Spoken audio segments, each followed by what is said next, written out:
Price the Lord. യേശുക്രിസ്തുവിന്റെ പുതിയ നിയമരക്ഷയുടെ ഉപദേശം എന്ന യൂട്യൂബ് ചാനലിലേക്ക് എല്ലാ മാന്യ പ്രേക്ഷകർക്കും സഹോദരി സഹോദരന്മാർക്കും സ്നേഹവന്ദനം. ഈ ക്രിസ്മസ് രാവിൽ തകൃതിയായി ക്രിസ്മസ് ആഘോഷിക്കുന്ന എല്ലാവർക്കും merry Christmas and in advance A happy prosperous new year 2024 also. യേശുക്രിസ്തുവിന്റെ പുതിയ നിയമരക്ഷയുടെ ഉപദേശം എന്ന ഈ ഗ്രൂപ്പിൽ കൂടെ നിങ്ങൾ 4 ലാംഗ്വേജുകളിൽ സുവിശേഷം കേട്ടുകൊണ്ടിരിക്കുന്നു. English, Hindi, Malayalam and Tamil. കേൾക്കുന്ന വചനങ്ങൾ നിങ്ങളുടെ ആത്മീയ ജീവിതത്തിന് പ്രയോജനമുള്ളതായിത്തീരുന്നു എന്ന് ഞങ്ങൾ വിചാരിക്കുന്നു. അതുകൊണ്ടാകുന്നു ഇപ്പോൾ അനേക കാര്യങ്ങൾ, ജനഘോഷങ്ങൾ, ജനങ്ങളുടെ ഒരു സമുദ്രം തന്നെ ഞങ്ങളുടെ ഈ JCNDSD എന്ന ചാനലിലേക്ക് ഒഴുകി തുടങ്ങിയിരിക്കുന്നു.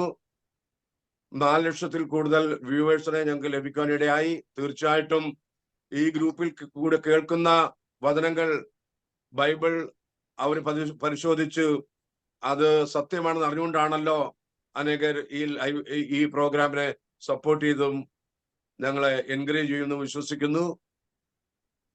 കഴിഞ്ഞ ചില ദിവസങ്ങളായി മീഡിയയിൽ അതിനു മുമ്പ് ഒരു കാര്യം പറയട്ടെ. അതുകൊണ്ട് തീർച്ചയായിട്ടും ഇതിൽ കൂടെ കേൾക്കുന്ന മെസ്സേജുകൾ നിങ്ങൾ ലൈക്ക് ചെയ്യുക, ഷെയർ ചെയ്യുക, സബ്സ്ക്രൈബ് ചെയ്യുക. നിങ്ങളുടെ സഹോദരി സഹോദരന്മാർക്കും ഫ്രണ്ട് സർക്കിൾക്കും നിങ്ങളുടെ മറ്റുള്ള ഗ്രൂപ്പുകളിലേക്കും ഇത് അയച്ചു കൊടുക്കണം എന്നുകൂടെ ആവശ്യപ്പെടുന്നു. അതുകൊണ്ട് തീർച്ചയായിട്ടും ഈ ഗ്രൂപ്പിൽ നിങ്ങൾ സബ്സ്ക്രൈബ് ചെയ്യുക, ഞങ്ങൾക്ക് വേണ്ടി പ്രാർത്ഥിക്കുക, എൻകറേജ് ചെയ്യുക, സപ്പോർട്ട് ചെയ്യുക എന്ന് വളരെ വിനീതമായി ആദ്യം തന്നെ അഭ്യർത്ഥിക്കുന്നു. ഇന്ന് ഈ ചാനലിൽ കഴിഞ്ഞ ഒരാഴ്ച മുമ്പ് doctor Saju Thomas gospel TV UPയുടെ ഒരു ഇന്റർവ്യൂ ഉണ്ടായി. അദ്ദേഹത്തെ മാധ്യമങ്ങൾ പല രീതിയിൽ ആക്രമിക്കുന്നു അല്ലെങ്കിൽ ട്രോളുകൾ ചെയ്യുന്നു എന്നുള്ള ഒരു കാര്യം അദ്ദേഹം പറയുണ്ടായി. എന്നാൽ അദ്ദേഹത്തിന്റെ വാക്കുകൾ മാത്രം മുഖവിലേക്ക് എടുത്തുകൊണ്ട് ഇമ്മീഡിയറ്റ് ആയിട്ട് അദ്ദേഹത്തിന് JCNDSD കൂടെ ഒരു ഇന്റർവ്യൂവിന് വേണ്ടിയുള്ള സാഹചര്യം ഞങ്ങൾ ഒരുക്കി കൊടുത്തു. എന്നാൽ അതിനുശേഷം ഞങ്ങൾക്ക് പലതരത്തിലുള്ള പലരിൽ നിന്നും കോളുകൾ ലഭിക്കുന്നുണ്ട്. അതുകൊണ്ട് അതിന്റെ നിജസ്ഥിതി ഉറപ്പാക്കാൻ വേണ്ടി ഇന്ന് രാത്രിയിൽ doctor Saju Thomas gospel TV UP നമ്മളോടൊപ്പം ഉണ്ട്. അതുപോലെ തന്നെ ഈ panel pastor Joy Thomas Kochi, pastor Jose Varghese Kottayam എന്നിവരും ഉണ്ട്. അപ്പോൾ അദ്ദേഹത്തെ വിളിച്ച് ഇന്റർവ്യൂ നടത്തിയതായിട്ടുള്ള ബന്ധത്തിൽ ഞങ്ങൾക്ക് ലഭിച്ച ഫീഡ്ബാക്കുകളെ കുറിച്ച് അനുബന്ധമായി ചില കാര്യങ്ങൾ ഡോക്ടർ സജു തോമസിനോട് ചോദിക്കുകയും അതിന്റെ നിജസ്ഥിതി ഈ ഗ്രൂപ്പിൽ കൂടെ നിങ്ങളെ അറിയിക്കാൻ താല്പര്യപ്പെടുന്നു. അതുകൊണ്ട് ആദ്യമായി pastor Jose വർഗീസിനെ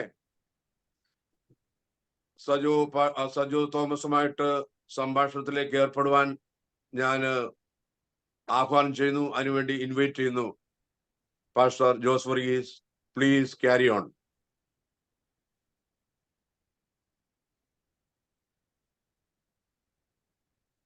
price the Lord. പാനലിൽ സന്നിഹിതരായിരിക്കുന്ന doctor Saju V Thomas, pastor Ebramkutty PG, pastor Joy Joseph എന്നിവർക്ക് കർത്താവായ യേശുക്രിസ്തുവിന്റെ നാമത്തിലുള്ള സ്നേഹവന്ദനത്തെ അറിയിക്കുന്നു. എബ്രാംകുട്ടി പാസ്റ്റർ സൂചിപ്പിച്ചതുപോലെ കഴിഞ്ഞ ആഴ്ച ഏതോ ഒരു ദിവസം, എക്സാക്ട്ലി കഴിഞ്ഞ ശനിയാഴ്ചയാണോ എന്ന് എനിക്ക് തോന്നുന്നു, ആണോ നമ്മൾ ഈ വിഷയം ഒരിക്കൽ ഡെക്കപ്പ് ചെയ്തത്? കഴിഞ്ഞ ശനിയാഴ്ചയാണോ ഞായറാഴ്ചയാണോ? കൃത്യമായിട്ട് എനിക്ക് ഓർക്കാൻ പറ്റുന്നില്ല. ഓക്കെ എന്തായാലും ഒരാഴ്ച ആയിട്ടുണ്ടാവും. ജോസ് ബാക്കിലോട്ട് പറയട്ടെ. ഞാൻ വെളിയിലായിരുന്നു. ഒരു സന്ധ്യ ഒരു 6 മണി ആയപ്പോൾ ഞാൻ എന്റെ വണ്ടി പാർക്ക് ചെയ്യുമ്പോഴാണ് ഇദ്ദേഹത്തിന്റെ കോള് വരുന്നത്. അപ്പൊ എന്നോട് പറയുണ്ടായി, എന്നെ പറ്റിയുള്ള വലിയ ട്രോളുകൾ നടന്നുകൊണ്ടിരിക്കുകയാണ് മീഡിയയില്. അപ്പം നിങ്ങളുടെ ഗ്രൂപ്പിൽ വന്ന് അതിന്റെ യഥാർത്ഥമായിട്ടുള്ള കാര്യങ്ങളൊന്ന് സംസാരിക്കാൻ താല്പര്യപ്പെടുന്നു, അതിനുവേണ്ടി ഒരു ലൈവ് അറേഞ്ച് ചെയ്യണമെന്ന് ചെയ്തു. ഞാൻ ഇമ്മീഡിയറ്റ് അദ്ദേഹത്തോട് പറയുണ്ടായി, ഇത് അറേഞ്ച് ചെയ്തത് ഞങ്ങളുടെ സൈമൺ വിൽസൺ ദുബൈയിൽ നിന്നാകുന്നു. അവർ ജനുവരി 2 വരെ അവർ ഫ്രീ അല്ലാന്ന് അറിയിക്കുകയുണ്ടായി. അതുകൊണ്ട് തീർച്ചയായിട്ടും അതിനുശേഷം പറ്റുമെന്ന് പറഞ്ഞപ്പോൾ പറഞ്ഞല്ല, ഇത് ചൂടോടെ ഈ കാര്യങ്ങളൊന്ന് പറയണം, ജനത്തെ അറിയിപ്പിക്കണം എന്ന് പറഞ്ഞു. ഉടനെ ഞാൻ തന്നെ ജോസ് മാഷക്ക് ഫോൺ ചെയ്യുകയുണ്ടായി. പിന്നീട് പാനലിലുള്ള മറ്റവരെയും വിളിക്കുകയും ചെയ്തു. അന്ന് തന്നെ ചെയ്തു. ദിവസം എക്സാക്ട് ഞാൻ ഓർക്കുന്നില്ല, ശനിയാഴ്ച ആണോ അതോ വെള്ളിയാഴ്ച, എനിവേ ഒരാഴ്ച, ഓൾമോസ്റ്റ് ഒരാഴ്ച ആയിട്ടുണ്ടെന്ന് വിചാരിക്കുന്നു. ഞാൻ ഇന്നിങ്ങനെ ഒരു മീറ്റിംഗ് വീണ്ടും നമ്മൾ ഒരുമിച്ച് വരാനുള്ള ചില സാഹചര്യങ്ങളെ വിശദീകരിക്കാനും ചില കാര്യങ്ങൾ ഡോക്ടർ സാജു തോമസിനോട് ചോദിക്കാനും വേണ്ടിയാണ് ഞങ്ങൾ ആഗ്രഹിക്കുന്നത്. കാരണം ഈ മീറ്റിംഗ് പെട്ടെന്ന് ക്രമീകരിച്ചപ്പോൾ ഒരു റെസ്ക്യൂ ഓപ്പറേഷൻ എന്നുള്ള നിലയിലാണ് നമ്മൾ പെട്ടെന്ന് വേഗത്തിൽ ഒരു മീറ്റിംഗ് ക്രമീകരിച്ചത്. പിന്നീടാണ് ഞാൻ ഈ വീഡിയോകൾ കാണുന്നതും എനിക്ക് പിറ്റേ ദിവസം നേരം വിളക്കുമ്പോൾ എടുത്തപ്പോൾ തന്നെ ഒരു 11 മണിക്ക് 12 മണിക്കുള്ളിൽ 3 കോളുകൾ വന്നു. അതിൽ 2 പേര് സ്ത്രീകളായിരുന്നു. 2 പേര് സ്ത്രീകൾ എന്ന് പറഞ്ഞാൽ നമ്മളുടെ JCNDSD-യിൽ നമ്മുടെ കോട്ടയം ചർച്ചിന്റെ ഭാഗമായി ഓൺലൈനിൽ പങ്കെടുക്കുന്ന അടൂരിൽ നിന്നുള്ളൊരു സഹോദരിയും പെരിന്തൽമണ്ണയിൽ നിന്നുള്ളൊരു സഹോദരിയും, പിന്നെ അതിൻ്റെ അടുത്ത ദിവസം പെരുമ്പാവൂരിൽ നിന്നുള്ള സഹോദരനും, പിന്നീട് ദുബായിൽ നിന്നും ഖത്തറിൽ നിന്നും ഒരു ദാനിയൽ വർഗീസും, ഇങ്ങനെ 4 പേര് എന്നെ വിളിച്ചിട്ട് ചോദിച്ചു, JCNDSD-യിൽ 3 പേര് നമ്മുടെ സഭയുടെ ഭാഗമായി പ്രവർത്തിക്കുന്നത് കൊണ്ട് എന്നോട് ചോദിച്ചു, പാസ്റ്ററെ ഈ സാജു വർഗീസിന് നമ്മൾ ഒരു വേദി ഉണ്ടാക്കി കൊടുക്കേണ്ട ആവശ്യം എന്തായിരുന്നു? നമുക്കതിന്റെ ആവശ്യമുണ്ടോ? സാജു തോമസിന് നമുക്കതിന്റെ ആവശ്യം ഉണ്ടായിരുന്നോ? അദ്ദേഹം യേശുക്രിസ്തുവിന്റെ നാമത്തെ ദുഷിച്ചു പറയുന്ന വീഡിയോകൾ ഞങ്ങൾ കണ്ടിട്ടുണ്ട്.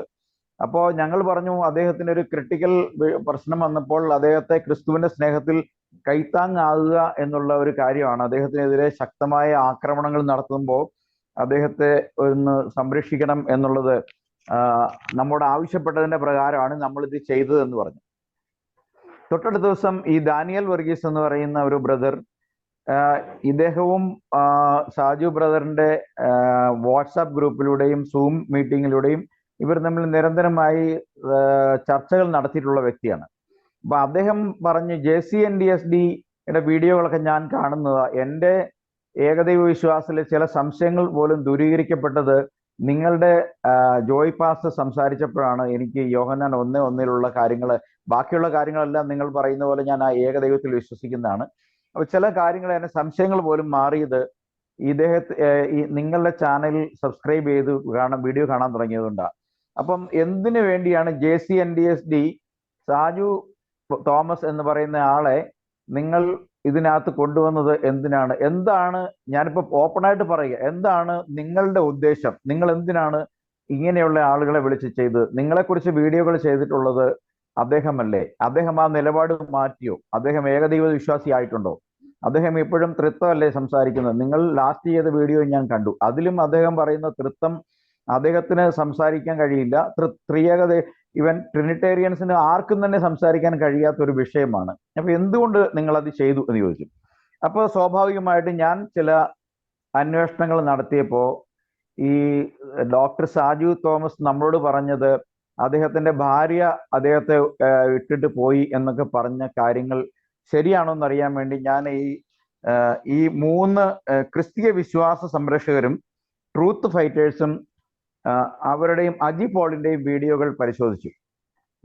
അതിനുശേഷം ഞാൻ അനിൽകുമാർ അയ്യപ്പനെ വിളിച്ചപ്പോഴും അദ്ദേഹം പറഞ്ഞതെല്ലാം നുണയാണ്, ഞങ്ങളുടെ കൂട്ടത്തിൽ ആരും അദ്ദേഹത്തിന്റെ ഭാര്യ അദ്ദേഹത്തെ ഇട്ടിട്ട് പോയായി പറഞ്ഞിട്ടില്ല. അങ്ങനെ എന്തെങ്കിലും ഉണ്ടെങ്കിൽ, അതിനകത്ത് എന്തെങ്കിലും വസ്തുതയുണ്ടെങ്കിൽ ഞങ്ങളുടെ ഈ ക്ലബ് ഹൗസിലും ഞങ്ങളുടെ ട്രൂത്ത് ഫൈറ്റേഴ്സിന്റെ അതുമായിട്ട് നിരന്തരമായി ബന്ധപ്പെടുന്ന ആളുകളോടും പരസ്യമായി ഒരു വേദിയിൽ വന്ന് ഇങ്ങനെ ഒരു വേദിയിൽ മാപ്പ് പറയാൻ ഞങ്ങൾ തയ്യാറാണ് എന്ന് പറഞ്ഞു. മാത്രമല്ല ഈ വിഷയം അവർ ഡിസ്കസ് ചെയ്യുന്ന ഒരു ക്ലബ് ഹൗസിലും ഞാൻ കയറിയപ്പം ഈ വിഷയം അവരവിടെ ചർച്ച ചെയ്യുന്നുണ്ട്. ഈ പറയുന്ന കാര്യത്തിൽ നിങ്ങൾ ആരെങ്കിലും, ഞാൻ അറിയാതെ, അനിലാണ് ചോദിക്കുന്നത്, ഇദ്ദേഹത്തിന്റെ ഭാര്യ ഇദ്ദേഹത്തെ ഇട്ടിട്ട് പോയി എന്ന് പറഞ്ഞിട്ടുണ്ടോ? അപ്പൊ അവരെല്ലാവരും ഒരുപോലെ പറയുന്നുണ്ട്, ഞങ്ങൾ ആരും പറഞ്ഞിട്ടില്ല.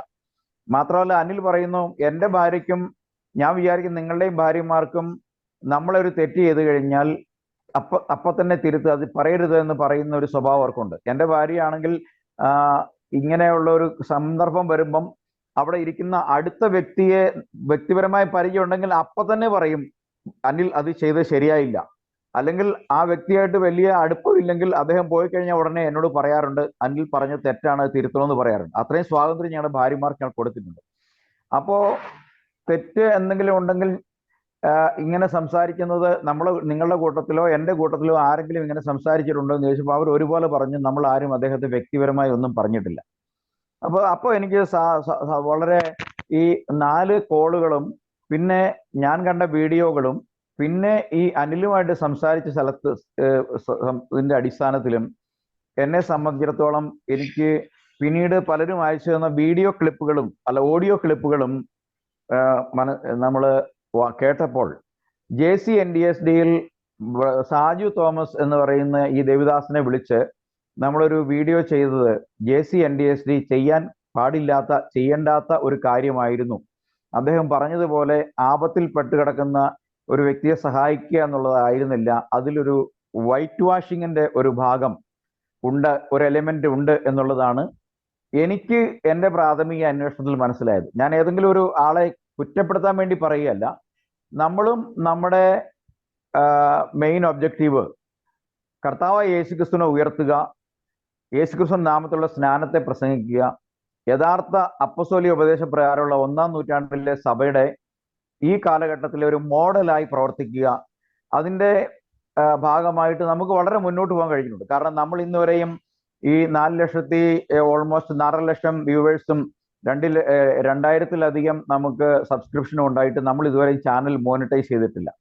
മാത്രമല്ല നമ്മൾ ചാനൽ മോണിറ്റൈസ് ചെയ്ത് അതിൽ നിന്ന് പണം വേണ്ട എന്ന് നമ്മളുടെ പ്രഖ്യാപിത കാര്യമാണ്. നമ്മൾക്ക് സാമ്പത്തിക ബുദ്ധിമുട്ടുകളുണ്ടെങ്കിലും നമ്മൾ സുവിശേഷത്തിന് വേണ്ടി ഈ ചാനലിൽ നമ്മൾ ഓരോരുത്തരും അവരുടെ അധ്വാനത്തിന് സമയത്തിന് ശേഷം സമയം കിട്ടുന്നത് ഉണ്ടാക്കി നമ്മളൊരു പ്ലാറ്റ്ഫോമിൽ വന്നുകൊണ്ട് ഏക ദൈവത്തെയും അപ്പസ്തോലിക ഉപദേശത്തെയും യേശുക്രിസ്തുവിന്റെ നാമത്തിലുള്ള സ്നാനത്തെയും യഥാർത്ഥമായ സഭയുടെ ഉപദേശത്തെയും പ്രസംഗിക്കുന്ന നമുക്ക് മറ്റൊരു കാര്യത്തിലും മറ്റൊരു വിഷയത്തിലേക്കും ഇടപെടേണ്ടതില്ല എന്നുള്ളൊരു കാര്യമാണ് എൻ്റെ അഭിപ്രായം. ഇത് വിൽസനും സൈമനും ഇന്നിവിടെ സന്നിഹിതരല്ലാത്തതുകൊണ്ടും നമ്മൾ പ്രായം കൊണ്ട് സീനിയർ ആയ ആളുകൾ നമ്മൾ 3 പേരും ഇവിടെ ഉള്ളതുകൊണ്ടും ഈ കാര്യത്തിൽ ഞാൻ ഈ പറഞ്ഞ കാര്യത്തിന്റെ മേലിൽ ഡോക്ടർ സാജു തോമസിന് ഇതിന്റെ മറ്റെന്തെങ്കിലും കാര്യം കൂടെ ബോധിപ്പിക്കാനുണ്ടോ?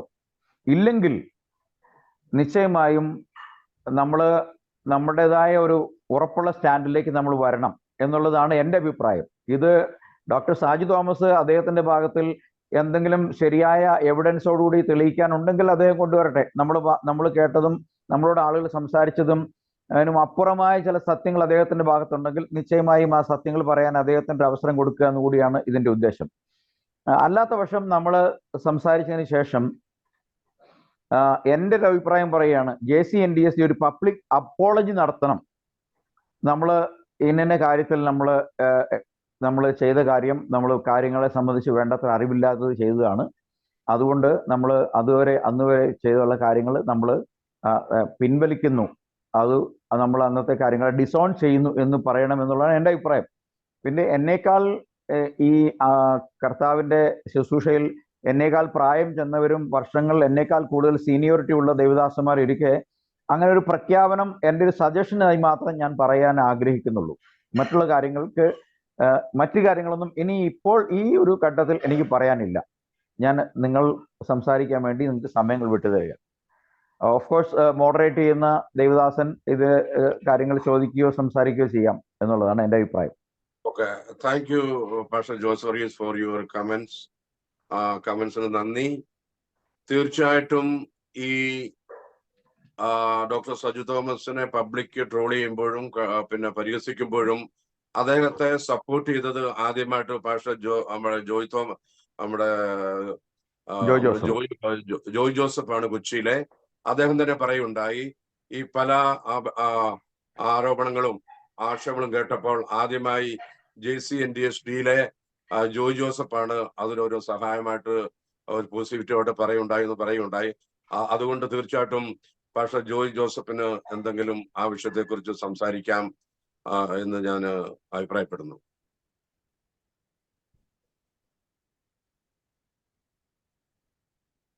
Price the Lord.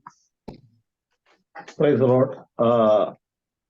വാസ്തവത്തിൽ ഈ കഴിഞ്ഞ ആഴ്ചയിൽ ഞാനിവിടെ ഇല്ലായിരുന്നു എന്നുള്ളത് അതുകൊണ്ടായിരിക്കാം നമ്മൾ ഈ നമ്മുടെ JCNDSD എന്ന ഈ ചാനലിലൂടെ ഇദ്ദേഹമായിട്ടുള്ള സംസാരിച്ച വിഷയം എനിക്ക് വേണ്ട രീതിയിൽ ശ്രദ്ധിക്കാനായിട്ട് കഴിഞ്ഞില്ല. എങ്കിലും ഇപ്പൊ ജോസ് ഫറീസ് മാഷ് പറഞ്ഞതുപോലെ ഞാൻ എൻ്റെ വ്യക്തിപരമായിട്ട് അഭിപ്രായം പറഞ്ഞാൽ നമുക്കാരോടും വൈരാഗ്യം പാടില്ല എന്നുള്ളത് നമ്മുടെ ഒരു പ്രമാണമാണ്. എന്നാൽ കാര്യങ്ങൾ തുറന്നു പറയുക എന്നുള്ളത് ദൈവനീതിയുമാണ്. അപ്പൊ ഈ ദൈവദാസനെ കുറിച്ച് ആരും തൻ്റെ ഭാര്യ ഇങ്ങനെയാണ് എന്ന് പറഞ്ഞ് ഞാൻ കേട്ടിട്ടില്ല, ആരും എന്നോട് പറഞ്ഞിട്ടില്ല. ഞാൻ അതിനു വേണ്ടി കൂടുതൽ അന്വേഷണവും നടത്തിയിട്ടില്ല. മറ്റുള്ള ഇപ്പം ജോസ് ഫറീസ് മാഷ് അത് അന്വേഷിച്ചു. കാരണം ആ വിഷയത്തിന്മേൽ എനിക്കത് കൂടുതൽ അറിവില്ലായിരുന്നു. അതിനുവേണ്ടി ഞാൻ അന്വേഷിച്ചുമില്ല, എന്നോട് ആരും പറഞ്ഞിട്ടുമില്ല. അങ്ങനെ ഒരു വാക്ക് ഇദ്ദേഹത്തെ കുറിച്ച് ഞാൻ കേട്ടിട്ടില്ല. അപ്പം കേട്ടില്ലാത്തതുകൊണ്ട് അതിന്റെ നിജസ്ഥിതി എന്താണ് എന്ന് അറിയുന്നത് ആരെങ്കിലും അങ്ങനെ പറഞ്ഞിട്ടുണ്ടെങ്കിൽ അത് വെളിപ്പെടുത്തുന്നത് നല്ലതായിരിക്കും എന്ന് എനിക്ക് തോന്നുന്നു. കാരണം ഇദ്ദേഹത്തെ പൊതുവായിട്ട് സമൂഹം എന്ന് പറഞ്ഞാൽ നമ്മൾ ഈ ഉപദേശത്തിന്റെ പേരിൽ കർത്താവായ യേശുക്രിസ്തുവിന്റെ നാമത്തിലുള്ള സ്നാനവും ഏകദൈവ വിശ്വാസത്തിന്റെ പേരിൽ മാത്രമേ പാസ്റ്റർ സാജു തോമസിനോട് നമ്മൾ ശക്തമായിട്ട് പ്രതികരിച്ചിട്ടുള്ളൂ. മറ്റദ്ദേഹത്തിന്റെ വ്യക്തിപരമായ കുടുംബജീവിതത്തെയോ അദ്ദേഹത്തിന്റെ ഇടയ്ക്ക് അദ്ദേഹത്തിന്റെ ഡോക്ടറേറ്റിന്റെ വിഷയം അത് അദ്ദേഹം പല ചാനലിൽ ചർച്ച ചെയ്തു. ഏറെക്കുറെ നമുക്കത് മനസ്സിലായി, അത് സ്വാഭാവികമായിട്ട് മനസ്സിലായി. അതിനുശേഷമായിട്ട് അതിനെക്കുറിച്ച് നമ്മൾ ചോദിച്ചിട്ടില്ല, അതറിയേണ്ട കാര്യമില്ല. എന്ന് പറഞ്ഞ പോലെ തന്നെ ഇദ്ദേഹത്തിന്റെ വ്യക്തിപരമായ മറ്റു വിഷയങ്ങളെ കുറിച്ച് നമ്മൾ കൂടുതൽ അന്വേഷിച്ചിട്ടുമില്ല, ചോദിച്ചിട്ടുമില്ല. പിന്നെ ഇങ്ങനൊരു വിഷയം വന്നതുകൊണ്ട് നമ്മുടെ ജോസ് ഫറീസ് മാഷോട് പലരും ഇങ്ങനെ വിളിച്ച് ചോദിച്ചു, പറഞ്ഞു എന്തുകൊണ്ട് നിങ്ങൾ അങ്ങനെ ചെയ്തു എന്ന് ഉള്ള കാര്യങ്ങൾ ചോദിച്ചുകൊണ്ട് എന്നോട് ആരും ചോദിച്ചിട്ടില്ല. അങ്ങനെ ചോദിച്ചത് കൊണ്ട് സാജു തോമസ് മാഷക്ക് സന്തോഷമുണ്ടെങ്കിൽ അല്ലെങ്കിൽ അതിൽ താല്പര്യമുണ്ടെങ്കിൽ അതൊന്ന് വെളിപ്പെടുത്തിയാൽ വളരെ നല്ലതായിരിക്കും എന്ന് മാത്രമേ എനിക്ക് അഭിപ്രായമുള്ളൂ. ഓക്കെ. അപ്പോൾ ഈ രണ്ടുപേരും പറഞ്ഞതിനെ ആധാരമാക്കി കേട്ടല്ലോ ഡോക്ടർ സജു തോമസ്. അതിനെപ്പറ്റി എന്തെങ്കിലും രണ്ട് വാക്കുകൾ പറയണമോ? ഈ പബ്ലിക്കിന്റെ ഒപ്പീനിയൻ ഞങ്ങൾ കേട്ടതനുസരിച്ച് അതിനുശേഷം ഫൈനലായിട്ട് എനിക്ക് ലഭിച്ച റിപ്പോർട്ടുകളെ കുറിച്ച് പറഞ്ഞ് നമുക്ക് ഈ വീഡിയോ കൺക്ലൂഡ് ചെയ്യാൻ താല്പര്യപ്പെടുന്നു. ഡോക്ടർ സജു തോമസ് നാവ്. എല്ലാവർക്കും നമസ്കാരം. നിങ്ങള് ഒരു മുന്നറിയിപ്പില്ലാതെ എന്നെ പെട്ടെന്ന് വിളിച്ചു. ഒരു സൂം മീറ്റിംഗ് അറേഞ്ച്മെന്റ് ചെയ്തിട്ടുണ്ട്, കയറി വരാൻ പറഞ്ഞു. നിങ്ങൾ ചർച്ച ചെയ്യാൻ പോകുന്ന വിഷയം എന്താണ് എന്ന് എനിക്കറിയില്ല, ഒന്നാമത്തെ കാര്യം. അപ്പോൾ നിങ്ങൾ എന്നെ വിളിച്ചു, അതിന്റെ ഒരു മാന്യതയ്ക്ക്, ഒരു മര്യാദയ്ക്ക് ഞാൻ നിങ്ങളുടെ ചാനലിൽ കയറി വന്നു. അപ്പോൾ നിങ്ങൾ ആ ചാനലിൽ ആദ്യം മുതൽ തന്നെ ഞാൻ ഈ പറയുന്ന കാര്യങ്ങളെല്ലാം തെറ്റാണ്, ഞങ്ങൾക്ക് വ്യക്തമായ അറിവുകൾ ലഭിച്ചു, ദാനിയേൽ വർഗീസ് എന്ന് പറയുന്ന ഒരു സഹോദരൻ വിളിച്ച ഇത് നിങ്ങളോട് പറഞ്ഞു എന്ന് നിങ്ങൾ കൃത്യമായിട്ട് പറഞ്ഞു. അപ്പോൾ നിങ്ങൾ ഒരു രീതി വരെ നിങ്ങളുടെ ഒരു പബ്ലിക് ഫിഗർ, നിങ്ങൾ പബ്ലിക്കിനെ നിങ്ങൾ സന്തോഷിപ്പിക്കാൻ വേണ്ടി ഉള്ള ഒരു ശ്രമമാണ്. എനിക്ക് ദാനിയേൽ വർഗീസിനെ അറിയാം, അദ്ദേഹം ഞങ്ങളുടെ ഗ്രൂപ്പിൽ വളരെ ശക്തമായി ചർച്ചയിൽ ഉണ്ടായിരുന്ന ആളാണ്. എന്നാൽ ഈ ദാനിയേൽ വർഗീസ് ഈ ഗ്രൂപ്പില് ഒരുപാട് 145 സുവിശേഷന്മാരുണ്ടായിരുന്നു. പല ആളുകളും ഇദ്ദേഹത്തെ ഗ്രൂപ്പിൽ നിന്ന് ഒഴിവാക്കണമെന്ന് സ്ഥിരമായിട്ട് പറഞ്ഞിട്ടും അദ്ദേഹം പറയുന്ന കുറെ ആശയങ്ങൾ നമുക്ക് പഠിക്കാനുണ്ട് എന്ന് മനസ്സിലാക്കിക്കൊണ്ട് ഞാൻ അദ്ദേഹത്തെ ഒഴിവാക്കാതിരുന്ന. പക്ഷെ ഇദ്ദേഹം പരസ്യമായിട്ട് നല്ല പച്ച തെറി എഴുതി വിട്ടു. തെറി എഴുതി വിട്ട് കഴിഞ്ഞപ്പോൾ കുറെ ആളുകൾ ഈ ഗ്രൂപ്പിൽ നിന്ന് തന്നെ എക്സിറ്റ് ആയി. അപ്പോൾ 2-3 പ്രാവശ്യം ഞാൻ അദ്ദേഹത്തിന് വാണിംഗ് കൊടുത്തു, ബ്രദറെ നമുക്ക് ഇങ്ങനെ തെറി പറയാൻ കൊള്ളുകയില്ല, അതിന്റെ എല്ലാ റെക്കോർഡ്സിന്റെ അകത്തുണ്ട്. അപ്പോൾ എനിക്ക് യാതൊരു നിവൃത്തിയില്ലാതെ അവസാനം ഞാൻ ഇദ്ദേഹത്തെ ആ ഗ്രൂപ്പിൽ നിന്ന് റിമൂവ് ചെയ്തു. ഈ റിമൂവ് ചെയ്ത് എൻ്റെ ഒരു വൈരാഗ്യം, ഇദ്ദേഹം പല സന്ദർഭങ്ങളിൽ പല മേഖലകളിൽ പ്രവർത്തിച്ചു. ഇദ്ദേഹം പല ആളുകളെ കൊണ്ട് അദ്ദേഹം എനിക്കെതിരെ ആക്രമണങ്ങൾ അയച്ചുവിട്ടു. അപ്പോൾ ഈ ദാനിയേൽ വർഗീസ് ആരാണ് എന്ന് നിങ്ങൾക്ക് അറിയണമെങ്കിൽ ഞാൻ അതിന്റെ കൃത്യമായ സ്ക്രീൻഷോട്ടുകളും അദ്ദേഹം പറഞ്ഞ ചീത്തയും തെറിയും എല്ലാം കൂടെ ഞാൻ നിങ്ങൾക്ക് വാട്സപ്പ് ചെയ്ത് തരാം. അന്നേരമാണ് നിങ്ങൾക്ക് അത് മനസ്സിലാവുകയുള്ളൂ. അപ്പോ നിങ്ങൾ ഈ പറഞ്ഞ ഒരു കാര്യം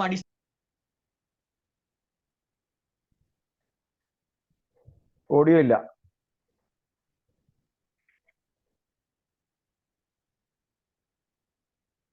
ഓഡിയോ മ്യൂട്ടാണ്, വീഡിയോയും മ്യൂട്ടാണ്.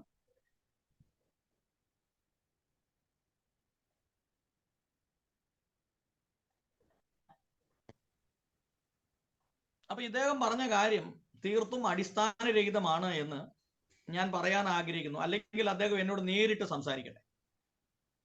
അപ്പൊ നിങ്ങൾക്ക് ഈ ദാനിയൽ വർഗീസിനെ അറിയില്ല. ഞാൻ അദ്ദേഹത്തെ വിമർശിക്കാനും തയ്യാറല്ല. കാരണം അദ്ദേഹത്തിൽ ചില ക്വാളിറ്റി ഉണ്ട്, അദ്ദേഹത്തിന് കുറച്ച് ആശയങ്ങളുണ്ട്. ആ ആശയങ്ങൾ വളരെ ശക്തമായ സംവാദത്തിൽ ഏർപ്പെട്ടു. അപ്പം ലൈവ് വീഡിയോകളൊക്കെ ഒരുപാടുണ്ട്, അത് നിങ്ങൾക്ക് കണ്ടാൽ അറിയാം. നിങ്ങൾ ഉദ്ദേശിക്കുന്ന ആളല്ല ഈ ദാനിയൽ വർഗീസ്. എനിക്ക് അദ്ദേഹത്തോട് വ്യക്തിപരമായ ഒരു വൈരാഗ്യമില്ല, ഒരു ബുദ്ധിമുട്ടുമില്ല. അദ്ദേഹം നമ്മുടെ ഗ്രൂപ്പിൽ നിന്ന് പോയി. ഇനി അദ്ദേഹം പറയുന്നത് നിങ്ങൾ ഒരു മുഖവിലയ്ക്ക് എടുക്കുക എന്നുള്ളത് നിങ്ങളുടെ അഭിപ്രായത്തിൽപ്പെട്ട കാര്യമുള്ളൂ. എനിക്ക് നിങ്ങളോട് ഒരു യാതൊരു വിധമായ വൈരാഗ്യങ്ങളും ഇല്ല. കാരണം നമ്മൾ തമ്മിൽ ആശയങ്ങൾ പറഞ്ഞു വീഡിയോ ചെയ്തുള്ള വൈരാഗ്യമുള്ളൂ. ഞാൻ ആ വീഡിയോ ചെയ്യുമ്പോൾ ഞാൻ നിങ്ങളെ വ്യക്തിപരമായി ദ്രോഹിച്ചിട്ടില്ല, അല്ലെങ്കിൽ നിങ്ങളെ വ്യക്തിപരമായി ഞാൻ വിമർശിച്ചിട്ടില്ല. ഞാൻ എന്തൊക്കെ പറഞ്ഞു അതിലും കൂടുതൽ നിങ്ങൾ എന്നെ കുറിച്ചും പറഞ്ഞിട്ടുണ്ട്. അപ്പൊ അതൊക്കെ നമ്മുടെ വീഡിയോയിലുള്ള പ്രശ്നങ്ങൾ മാത്രമുള്ളൂ, അല്ലാതെ നമ്മുടെ വീടുകളുമായി ബന്ധപ്പെട്ട ഒരു പ്രശ്നങ്ങളും ഇല്ല. അപ്പൊ ഞാൻ ആദ്യം തന്നെ ഈ ദാനിയൽ വർഗീസ് നിങ്ങൾ പറഞ്ഞു എന്ന് പറയുന്ന ആശയത്തെ ഞാൻ പൂർണ്ണമായി തന്നെ തള്ളിക്കളഞ്ഞിരിക്കുന്നു. അത് തീർത്തും തെറ്റായ ഒരു കാര്യമാണ്. അത് വിശ്വസിക്കാൻ യോഗ്യമുള്ളതല്ല. പിന്നെ നിങ്ങൾക്ക് വിശ്വസിക്കണമെങ്കിൽ വിശ്വസിക്കാം, ഞാൻ അംഗീകരിക്കുന്നത്. ഇനി അടുത്തത് എന്റെ ഭാര്യയെ കുറിച്ച് പറഞ്ഞത്. ഞാൻ ആ ചർച്ചയിൽ പങ്കെടുത്ത ആളാണ്. ഈ ക്ലബ് ഹൗസ് ചർച്ചയിൽ ഞാൻ ആ ചർച്ചയിൽ പങ്കെടുക്കുമ്പോഴാണ് അവർ ഈ വിഷയം പറയുന്നത്. എന്റെ ചെവി കൊണ്ട് ഞാൻ കേട്ട കാര്യമാണ്. ആ ക്ലബ് ഹൗസിൽ ആ വീഡിയോ അവർ എഡിറ്റ് ചെയ്ത് മാറ്റിക്കളഞ്ഞതാണ്.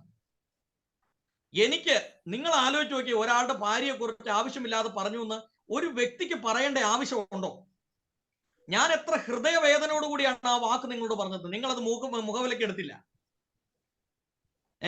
ഒരാളുടെ ഭാര്യ അദ്ദേഹത്തെ ഇട്ടിട്ട് പോയി എന്ന് പറയുമ്പോൾ എത്രമാത്രം വേദന ഉണ്ടാവും ഒരു മനുഷ്യന്. എന്നിട്ട് ഞാൻ ഒരു വാക്ക് പോലും പ്രതികരിച്ചില്ല. ഇന്ന് ഈ അനിൽകുമാർ അയ്യപ്പന്റെ പറയുന്ന തെറിയും ചീത്തയും ഞാൻ നിങ്ങൾക്ക് വാട്സപ്പിൽ അയച്ചു തരാം. അപ്പോഴേ നിങ്ങൾക്ക് മനസ്സിലാവുള്ളൂ ഇവരാരാണെന്ന്. എനിക്ക് അങ്ങനെ രണ്ട് രീതിയിലുള്ള വർത്തമാനം പറയേണ്ട ആവശ്യമില്ല.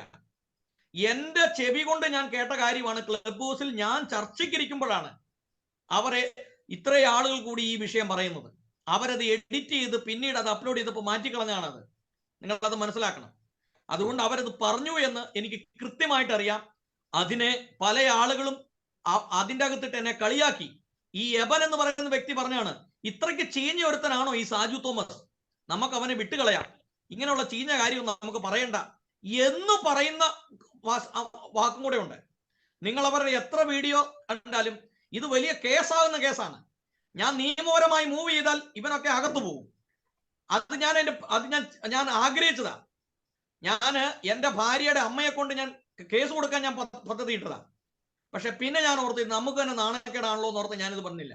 ഇത് ഞാൻ അങ്ങനെ കൊടുത്തിരുന്നെങ്കിൽ ഇന്ന് നിങ്ങൾ എന്നെ വിശ്വസിക്കുമായിരുന്നു. ഇതവർ പറഞ്ഞ സംഭവമാണ്. ഇനി അനിൽകുമാർ അയ്യപ്പൻ അല്ല ആര് വന്ന് പറഞ്ഞെന്ന് പറഞ്ഞു. ഇത് ഇവര് കൃത്യമായി പറഞ്ഞ കാര്യമാണ്. എനിക്ക് കൃത്യമായി അറിയാം. അതും കഴിഞ്ഞ് അവർ വിട്ട മെസ്സേജുകളുണ്ട്, അതെല്ലാം ഞാൻ സ്ക്രീൻഷോട്ട് എടുത്ത് വെച്ചിട്ടുണ്ട്. അതുകൊണ്ട് ഈ പറഞ്ഞ കാര്യത്തിൽ ഞാൻ ഉറച്ചു നിൽക്കുകയാണ്. ഇത് പബ്ലിക് കേൾക്കാൻ വേണ്ടിയാണ് പറഞ്ഞത്. നിങ്ങൾ ആദ്യം പറഞ്ഞു ഞങ്ങൾക്ക് തിരുത്താനുള്ളത് ഞങ്ങൾക്ക് തിരുത്തണം. നിങ്ങൾക്ക് തിരുത്തിക്കോ, എന്നെ ഇതൊന്നും ബാധിക്കുന്ന വിഷയമില്ല. ഞാൻ ഒറ്റയ്ക്കല്ല നിൽക്കുന്നത്. പിന്നെ നിങ്ങൾ എന്നെ സപ്പോർട്ട് ചെയ്തത് കൊണ്ട് എന്നെ സംബന്ധിച്ചിടത്തോളം ആ സമയത്ത് നിങ്ങൾ എൻ്റെ ഒരു പ്രശ്നം നിങ്ങൾ കേട്ടു.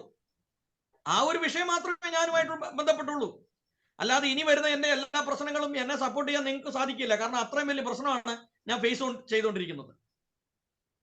ഇന്നലെ തന്നെ 3.5 മണിക്കൂറാണ് എനിക്കെതിരെ എൻ്റെ അപ്പനെ വിളിച്ചത് അവര്. മനസ്സിലായോ? പക്ഷെ അത്രയും വലിയൊരു പ്രശ്നം ഞാൻ ഇവിടെ ഫേസ് ചെയ്തുകൊണ്ടിരിക്കുകയാണ്.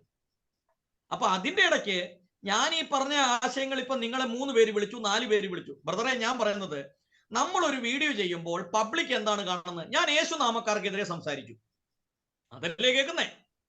അപ്പോൾ നിങ്ങളുടെ കൂട്ടത്തിൽ നിൽക്കുന്ന ആളുകൾ സ്വാഭാവികമായിട്ട് എനിക്ക് എതിരാവും. പക്ഷെ ഞാൻ ഉപദേശപരമായി നിങ്ങളോട് സംസാരിക്കുന്നു എന്ന് ഓർത്തുകൊണ്ട് നമ്മൾ തമ്മിൽ മനസ്സുകൊണ്ട് വൈരാഗ്യമില്ല. നിങ്ങൾ നിങ്ങളുടെ ആശയം പറഞ്ഞു, ഞാൻ എൻ്റെ ആശയം പറഞ്ഞു. ആ ആശയം പബ്ലിക്കാണ് തീരുമാനിക്കേണ്ടത് ശരിയോ തെറ്റോ എന്നോ. വിജയവും തോൽവിയല്ല ഇതിൻ്റെ അകത്ത് പ്രശ്നം എന്ന് പറഞ്ഞു. അല്ലാതെ എനിക്ക് നിങ്ങളോട് ആ വിഷയവുമായിട്ട് ബന്ധപ്പെട്ട് ഒരു വൈരാഗ്യമില്ല. ഇപ്പൊ ഈ JCNDSയുടെ എത്ര സഹോദരന്മാര് കേൾക്കുന്നുണ്ട്, സഹോദരിമാര് കേൾക്കുന്നുണ്ടെങ്കിലും എനിക്ക് നിങ്ങളോട് വ്യക്തിപരമായി യാതൊരു വിധമായ ബുദ്ധിമുട്ടോ പ്രയാസങ്ങളോ ഒന്നുമില്ല. പക്ഷെ ഞാൻ ഒരു പെന്തിക്കോസുകാരനായി നിൽക്കുമ്പോൾ ഞാനത് പറഞ്ഞു. പിന്നെ ട്രിനിറ്റിയെ കുറിച്ച് പറഞ്ഞു. ഞാൻ ചോദിക്കട്ടെ, ഈ ട്രിനിറ്റിയെ കുറിച്ച് ഞാൻ പറഞ്ഞു പറഞ്ഞാൽ ഞാൻ ആ ഒരു വിഷയം തയ്യാറാക്കിക്കൊണ്ടല്ല അവിടെ ചെന്നത്. എന്നോട് അദ്ദേഹം ഈ കോന്നി വിവാദവുമായി ബന്ധപ്പെട്ടുള്ള കാര്യങ്ങൾ സംസാരിക്കാൻ പറഞ്ഞാണ് എന്നെ വിളിച്ചത്, അല്ല ട്രിനിറ്റി പറയാനല്ല. അദ്ദേഹം എന്നെ ഒരു ട്രാപ്പിലാക്കാൻ ശ്രമിച്ചതാണ്. മനസ്സിലാവുന്നുണ്ടോ? അപ്പൊ ഞാൻ അനുഭവിക്കുന്ന ഒരു പ്രശ്നം 2 ആഴ്ചയായിട്ട് ഞാൻ അനുഭവിക്കുന്ന ഒരു മാനസിക വിഷമം നിങ്ങൾക്കാണ് വരുന്നതെങ്കിൽ നിങ്ങൾക്ക് അതിന്റെ ബുദ്ധിമുട്ട് മനസ്സിലാവും. ഇത് എന്റെ ചെവി കൊണ്ട് ക്ലബ് ഹൗസിൽ ഞാൻ ഇരിക്കുമ്പോൾ ഇവർ സംസാരിച്ച കാര്യമാണ്. അതിന് എനിക്ക് വേറെ ആരുടെയും തെളിവുകൾ വേണ്ട. അവരത് എഡിറ്റ് ചെയ്ത് മാറ്റിയതായിരിക്കും. എനിക്ക് അത് വേറെ ആരുടെയും. ഇനി അവർ വിട്ട മെസ്സേജുകളുടെ എല്ലാം സ്ക്രീൻഷോട്ട് എൻ്റെ ഇരിപ്പുണ്ട്. ഞാൻ അവരത് ഡിലീറ്റ് ചെയ്യുമെന്ന് കണ്ടുകൊണ്ട് ഞാനത് സ്ക്രീൻഷോട്ട് എടുത്ത് വെച്ചിട്ടുണ്ട്. മനസ്സിലായോ? അപ്പൊ ഇത് വലിയ പ്രശ്നമാവുന്നവർക്ക് മനസ്സിലായത് കൊണ്ടാണ് ഇപ്പൊ അവർ തടി തപ്പുന്നത്. ഇത്രയേ ഉള്ളൂ എനിക്ക് ഇതിൻ്റെ അകത്ത് പറയാനായിട്ടുള്ളത്. പിന്നെ ഇപ്പൊ നിങ്ങൾ എന്നോട് 2 ചോദ്യങ്ങൾ ചോദിച്ചു. ആ 2 ചോദ്യത്തിന് ഞാൻ മറുപടി പറഞ്ഞു. അതിൽ കൂടുതൽ എനിക്ക് എന്താണ് ഇതിന്റെ മറുപടി പറയാനുള്ളത്? ഇനി നിങ്ങൾക്ക് വിശ്വസിക്കാം, അപ്പോ ഞാൻ ഇതിനകത്ത് ഞാൻ പറയുന്ന ഒരു കാര്യം, ഡോക്ടർ സാജു തോമസ് പറഞ്ഞു നമ്മൾ തമ്മിൽ ആശയപരമായ പ്രശ്നം മാത്രമേ ഉള്ളൂ, ഉപദേശ സംബന്ധമായ വിഷയമേ നമ്മൾ തമ്മിലുള്ളൂ. മാത്രമല്ല ഞങ്ങൾ ഈ ഉപദേശത്തിന് പുറത്ത് JCNDSD ഒരു വീഡിയോയും നാളിതുവരെ ചെയ്തിട്ടില്ല. കർഷകരുടെ ആത്മഹത്യയോ മുഖ്യമന്ത്രിയുടെ സ്വഭാവത്തെക്കുറിച്ചോ അല്ലെങ്കിൽ നാട്ടിലുള്ള പാസ്റ്റർമാരെ ഇന്റർവ്യൂ ചെയ്യാനോ അങ്ങനെയുള്ള കാര്യങ്ങൾ ആളുകൾ തമ്മിൽ ഭിന്നത ഉണ്ടാക്കുന്ന ഒരു വിഷയവും ഞങ്ങൾ എടുത്തിട്ടില്ലാത്തതുകൊണ്ട് ഞങ്ങൾക്ക് പബ്ലിക്കിൽ നിന്ന് ഒരു പ്രശ്നവുമില്ല. ഞങ്ങളെ സംബന്ധിച്ച് ഞങ്ങൾ പഴി കേൾക്കപ്പെടുന്നത് കർത്താവിന്റെ നാമത്തിലായതുകൊണ്ട് ആരും ഞങ്ങൾക്കെതിരെ ഒരു കേസ് കൊടുക്കാൻ പോകത്തില്ല.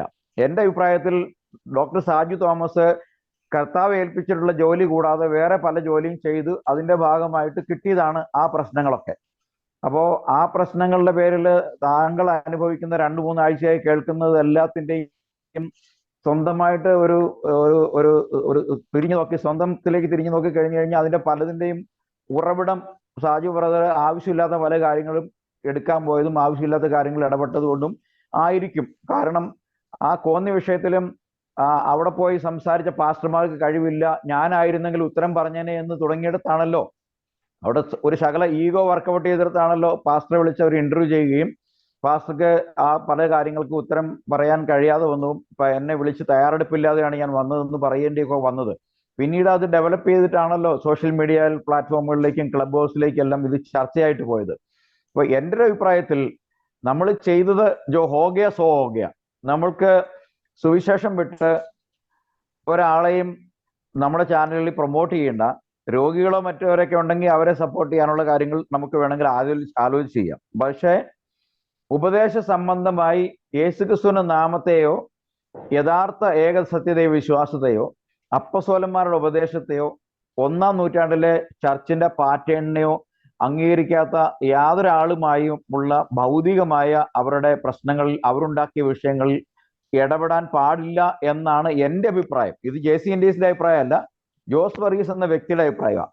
അപ്പോൾ പ്രശ്നങ്ങൾ പലതുണ്ട്, പല കാര്യങ്ങളൊക്കെ ഉണ്ടായി, പല ഒരു ദേവദാസൻ പറയാൻ പാടില്ലാത്ത കാര്യങ്ങളൊക്കെ പറയുമ്പോൾ സ്വാഭാവികമായിട്ടും ആത്മീകരെന്ന് പറയുന്ന അനാത്മീകരുണ്ടല്ലോ. അതായത് അവർ പറയും തായ്ക്കൊണ്ടയുടെ കാര്യം പറയുമ്പോൾ അവർ ചോദിക്കും എന്തിനാണ് ദേവദാസന്മാര് ഭൗതികമായ മനുഷ്യന്റെ കഴിവിലും ബുദ്ധിയിലും കായിക ശേഷിയിലും ആശ്രയിക്കുന്നത് എന്നൊക്കെ ചോദ്യങ്ങൾ വരും. അപ്പൊ ഇത്തരം ചോദ്യങ്ങളൊക്കെ ഉണ്ടായി. ഈ കാര്യങ്ങൾ എത്രത്തോളം ഡെവലപ്പ് ആയതിൽ സ്വന്തം മനസാക്ഷിയുടെ മുമ്പിൽ ദൈവസേനയിൽ ഇരുന്ന് കഴിഞ്ഞാൽ എനിക്ക് തോന്നുന്ന ഡോക്ടർ സാജു തോമസിന് ഉത്തരം കിട്ടും. ഇതിന്റെ എല്ലാ കാരണങ്ങളും ഒരു certain extent വരെയും ബ്രദറിന്റെ സ്വന്തം. ഒരു മിനിറ്റ് എനിക്ക് പത്രയ്ക്ക് ഒരു മീറ്റിംഗ് ഉണ്ട്, അതിന്റെ ഒരു ലിങ്ക് വന്നിട്ടുണ്ട്. ഞാൻ പറഞ്ഞു ബ്രദറെ, ഞാൻ എന്ത് ചെയ്യുന്നു, എന്ത് ചെയ്യാതിരിക്കുന്നു, ഞാൻ പറയട്ടെ, നിങ്ങൾ എന്ത് ചെയ്യുന്നു, നിങ്ങൾ എന്ത് ചെയ്യാതിരിക്കുന്നു, അതൊക്കെ ഓരോരുത്തരുടെ വ്യക്തിപരമായ കാര്യത്തിൽപ്പെട്ടയാണ്. ഇപ്പൊ ഞാനൊരു പൂർണ്ണ സുവിശേഷകനല്ല. ഞാൻ ഇവിടെ ഒരു സ്കൂൾ നടത്തുന്ന വ്യക്തിയാണ്. എനിക്ക് ഇന്ന് തന്നെ 3 ദിവസമായിട്ട് ഇവിടെ തായ്ക്കൊണ്ടോ ചാമ്പ്യൻഷിപ്പ് നടക്കുകയാണ്. അപ്പം ഇന്ന് 10 ജില്ലയിൽ നിന്നുള്ള കുട്ടികൾ വന്നു. ആ പരിപാടി എല്ലാം കഴിഞ്ഞിട്ടാണ് ഞാനിവിടെ വന്നിരിക്കുന്നത്. അപ്പൊ എന്റെ ഒരു ഐഡിയ അല്ല നിങ്ങളുടെ ഒരു ചിന്താഗതി എന്ന് പറഞ്ഞു.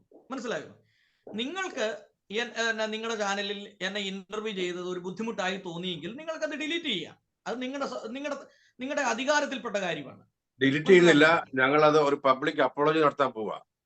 ഡിലീറ്റ് ചെയ്യുന്ന കാര്യമില്ല. ഓൾമോസ്റ്റ് ഒരു 10,000 പേരെങ്കിലും കണ്ട ഒരു വീഡിയോ ഡിലീറ്റ് ചെയ്യുന്നതിനകത്ത് കാര്യമില്ല. There is no purpose of deleting such a video. Only thing what we can do is we will do a public apology. Whatever happened, it was not with the full in the will of our panel എന്ന് പറഞ്ഞാൽ മതി. ഞാൻ ഒരു കാര്യം ചോദിച്ചോട്ടെ സാജു പാർഷോട് ഒരു കാര്യം ചോദിച്ചോട്ടെ. ഇതിനിടയ്ക്ക് സാജു തോമസ് പാർഷ പറഞ്ഞ ഒരു വ്യക്തിയുടെ പേര്, ഒരു ഹെവൻ എന്ന് പറഞ്ഞ ഒരു വ്യക്തിയുടെ പേര് പറഞ്ഞിരുന്നു.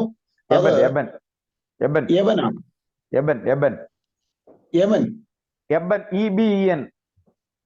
എബൻ. ഓ, അത് ഞാൻ ഉദ്ദേശിച്ച ആളല്ല. ഞാനോർത്ത് പണ്ട് അങ്ങനെ ഒരു വ്യക്തി ഉണ്ടായിരുന്നു, അത് ഹെവൻ ജോർജ് എന്ന് പറഞ്ഞ പാർട്ടി, അദ്ദേഹത്തെ കുറിച്ചാണ്. യഹോവ സാക്ഷിക്കാരനായിരുന്നു. യഹോവ സാക്ഷിയിലേക്ക് പോയ ആളാണ്. യഹോവ സാക്ഷി ആയിട്ട് ഇതായിരുന്നു. പിന്നെ ഒരു കുരുവിള കുളഞ്ഞിക്കൊമ്പൻ, കുരുവിള കുളഞ്ഞിക്കൊമ്പിൽ സാമുവേൽ എന്ന് പറയുന്ന ഒരു വ്യക്തിയുടെ കൂടെ കണ്ടായിരുന്നു അദ്ദേഹം. ഡൽഹി ബേസ് ചെയ്തിട്ടാണ്.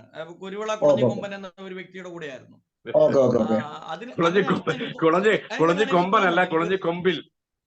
കുളഞ്ഞിക്കൊമ്പിൽ സാമുവേൽ. അപ്പൊ ഇതൊന്നും നത്തിങ് പേഴ്സണൽ കേട്ടോ. ഇതിപ്പോ ഞാനും ഡോക്ടർ സാജു തോമസും തമ്മിലുള്ള വിഷയമല്ല. ഞാൻ പറഞ്ഞത് നമ്മൾ ഒരിക്കലും നമ്മുടെ പ്രഖ്യാപിത പോളിസി നമ്മുടെ യൂട്യൂബ് ചാനലിൽ നമ്മുടെ ഡിസ്ക്രിപ്ഷനിൽ കൊടുത്തിട്ടുണ്ട്. നമ്മൾ എന്താണ് സംസാരിക്കുന്നതെന്ന് വ്യക്തമായിട്ട് കൊടുത്തിട്ടുണ്ട്. അല്ല, ഞാൻ പറഞ്ഞല്ലോ, എനിക്ക് അത് നിങ്ങളുടെ ചാനലിൽ നിങ്ങൾക്ക് അത് മാപ്പ് ചോദിക്കുകയോ അല്ലെങ്കിൽ നിങ്ങൾക്ക് ഡിലീറ്റ് ചെയ്യോ, അത് നിങ്ങളുടെ താല്പര്യത്തിൽപ്പെട്ട കാര്യമാണ്. പക്ഷെ എന്നോട് നിങ്ങൾ ചോദിച്ച 2 ചോദ്യവും ഞാൻ അത് നിഷേധിച്ചു. ഞാൻ കൃത്യമായിട്ട് അതിന് മറുപടി പറഞ്ഞു.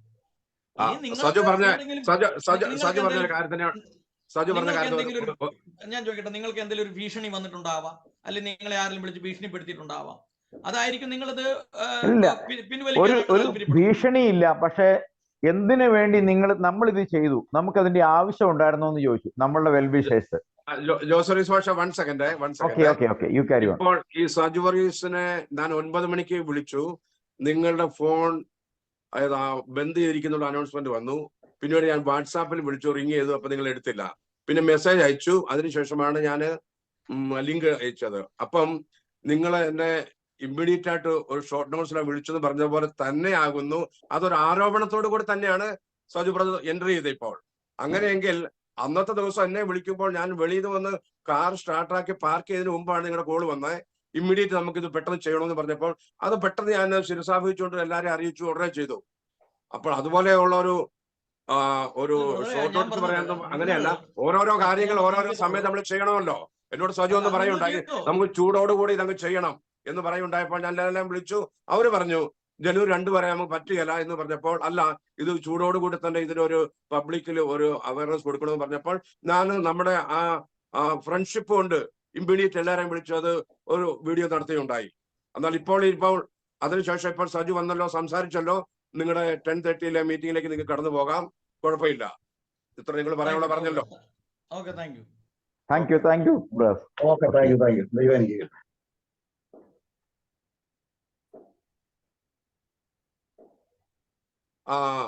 ജോസറി മാഷേ, അപ്പോൾ ഇനി ക്ലിയർ ആയിട്ട് അദ്ദേഹം സംസാരിച്ചു കേട്ടല്ലോ, അതുകൊണ്ടല്ലോ റെക്കോർഡ് ഉണ്ടല്ലോ. ഇനിയിപ്പോ ക്ലിയർ ആയിട്ട് നമ്മുടെ ഒരു സ്റ്റാൻഡും ഇദ്ദേഹത്തെ കുറിച്ചുള്ളതും ഇനി അല്പമായിട്ട് എന്തെങ്കിലും പറയണം താല്പര്യമുണ്ടോ, അതോ ഞാൻ എന്തെങ്കിലും പറയണോ? തീർച്ചയായിട്ടും ഞാൻ പറയാം. അതിനുശേഷം പാസ്റ്റർ ഡിക്ലെയർ ചെയ്താൽ മതി. ഇപ്പോ ഏതൊരു കുറ്റാരോപിതനും പറയുന്ന ഒരു കാര്യമാണ്, എന്റെ സ്റ്റാൻഡ് ഇതാണ്, അവർ ഡിലീറ്റ് ചെയ്തതായിരിക്കും എന്തൊക്കെ. ഇനി അവർ ഡിലീറ്റ് ചെയ്താവട്ടെ ഡിലീറ്റ് ചെയ്യാത്തതാവട്ടെ, നമുക്കൊരു തെറ്റ് പറ്റിപ്പോയി. നമ്മൾ നമ്മുടെ ചാനലിൽ വാട്സാപ്പ് ഗ്രൂപ്പിലും നമ്മുടെ ഡെസ്ക്രിപ്ഷനിൽ നമ്മൾ ആരാണ് എന്താണെന്ന് എഴുതി കൊടുത്തിട്ടുണ്ട്. അതിനപ്പുറം ലോകത്തിൽ ഒരു മനുഷ്യനെയും നമ്മുടെ ചാനലിൽ കൊണ്ടുവന്ന് വേണ്ടുമെന്ന് അറിയാതെ നമ്മൾ ഒരാളുടെ ടെസ്റ്റിമണി എടുക്കാം. നിങ്ങൾ എങ്ങനെ യേശുക്രിസ്തുവിനെ കണ്ടെത്തി, അല്ലെങ്കിൽ നിങ്ങൾ യേശുക്രിസ്തുവിനാവുന്ന സ്നാനപ്പെടാൻ കാരണം എന്തായിരുന്നു? ഇത് ഓരോരുത്തരുടെ ബാക്ക്ഗ്രൗണ്ട് അറിയാവുന്ന ഒരാളെയും നമ്മൾ ഇനി നമ്മുടെ വേദിയിൽ കൊണ്ടുവരാൻ പാടില്ല. ഇതെന്റെ അഭിപ്രായം. ഇദ്ദേഹത്തിന്റെ ബാക്ക്ഗ്രൗണ്ട് നമുക്കറിയാം. ഇദ്ദേഹം സ്റ്റിൽ യേശുക്രിസ്തുവിന്റെ നാമത്തെ അംഗീകരിക്കുന്ന ആളല്ല, ഏകദൈവത്തെയും അംഗീകരിക്കുന്ന ആളല്ല. അദ്ദേഹത്തിന്റെ ഒരു ആവശ്യം വന്നപ്പോൾ നമ്മുടെ തോളെ ചാടിക്കേറി നമ്മൾ എടുത്ത് വേതാളത്തെ പോലെ എടുത്തുകൊണ്ട് പോകുന്നു.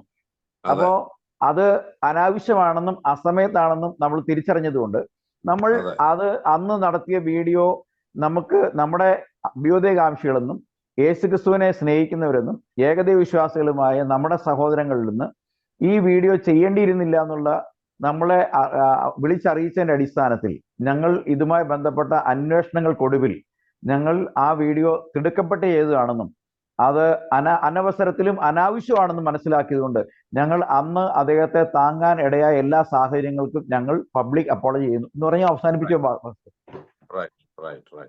കഴിഞ്ഞോ പക്ഷേ? കഴിഞ്ഞു. ഓക്കെ.